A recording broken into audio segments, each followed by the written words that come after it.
suis Doba Rudy Durel, étudiant gabonais en 4e année en ingénierie financière et audit, option ingénierie financière, à AMC Casablanca. Je suis détenteur d'un bac B, un bac en sciences économiques et sociales, obtenu au lycée d'application Nelson Mandela.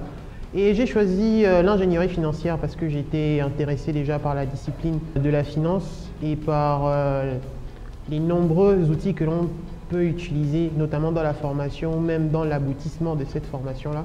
C'est-à-dire, on peut utiliser à la fois de la finance, de l'économie, du droit, de l'informatique. C'est cet ensemble-là qui m'a attiré. Déjà parce qu'on fait cette formation ici, par la réputation de l'école et aussi par certaines recommandations.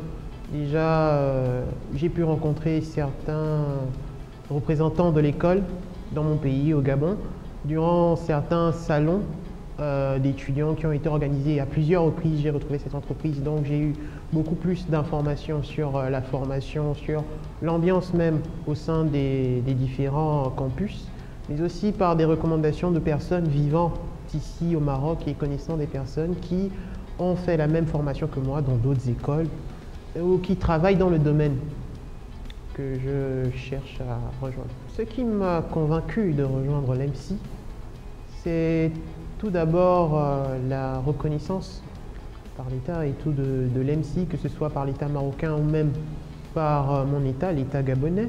Également par la réputation de l'école qu'elle peut avoir à l'international ou même au Maroc, ou même les différents échos que l'on peut avoir par différents étrangers vivant ici au Maroc. J'en ai eu des très bons échos. Donc j'ai décidé de rejoindre principalement cette école pour ces raisons-là, et bien évidemment de par la richesse des matières enseignées et du parcours scolaire, bien évidemment.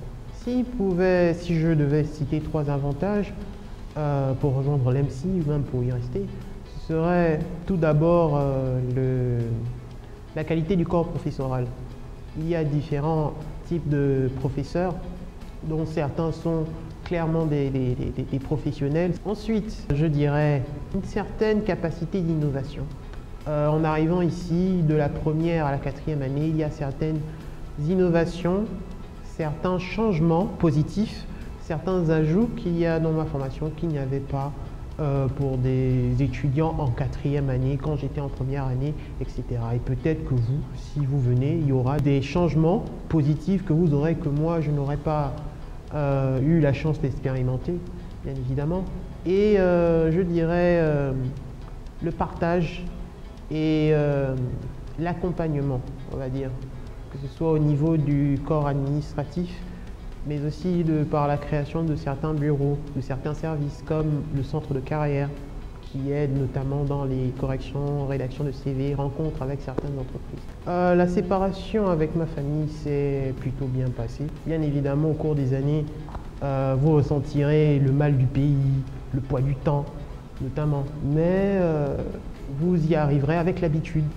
C'est quelque chose qui se gère au quotidien. L'intégration au Maroc s'est plutôt bien passée, j'ai envie de dire, notamment à l'EMSI, où dès mon premier jour, il y a des étudiants marocains qui se sont rapprochés de moi pour me donner les différents cours que j'ai manqués, m'expliquer un peu comment ça se passe, on va dire, des gens qui font honneur à la réputation de l'accueil marocain, donc qui m'ont essayé de m'accompagner, d'essayer de me connaître, on va dire. Il y a également l'EMSI qui a organisé des journées d'intégration, notamment il y a aussi certains membres de l'administratif qui viennent te voir, te demandent si réellement ça se passe bien, si tu as un problème avec des professeurs, etc. Et d'autres professeurs qui te demandent si tu as différents soucis, si quelque chose te gêne, etc., etc. Donc on essaye vraiment de t'intégrer ou de vous intégrer le mieux possible. Tout d'abord, l'initiative personnelle et l'autodidactie. Lors des cours à l'EMSI, bien évidemment, vous aurez plusieurs matières et avec certains professeurs, avec des professeurs qualifiés, bien évidemment, mais vous ne pourrez pas tout voir. C'est pas possible. C'est probablement pas possible. Donc, le reste de votre formation, on va dire, ce sera votre responsabilité de la combler, notamment que ce soit par des livres, par des conférences, par des vidéos, que ce soit sur YouTube ou même des formations sur Internet, par exemple. Je dirais de bien vous entourer de bien vous entourer, que ce soit par des gens de votre pays ou même par des gens, par des locaux, bien évidemment, qui vous apporteront une certaine vision de leur pays que vous, même en tant qu'étranger, en tant que nouvel arrivant, vous n'avez pas. Parce que être entouré, c'est pour bien évidemment la santé mentale, etc. Pour les opportunités aussi, c'est essentiel d'essayer de s'entourer. De ne pas hésiter à faire des erreurs. Parce que faire des erreurs fait partie du fait de grandir, peut-être de par l'orientation que vous choisirez et tout ça. Vous pourriez changer. Innovation, partage et professionnalisme.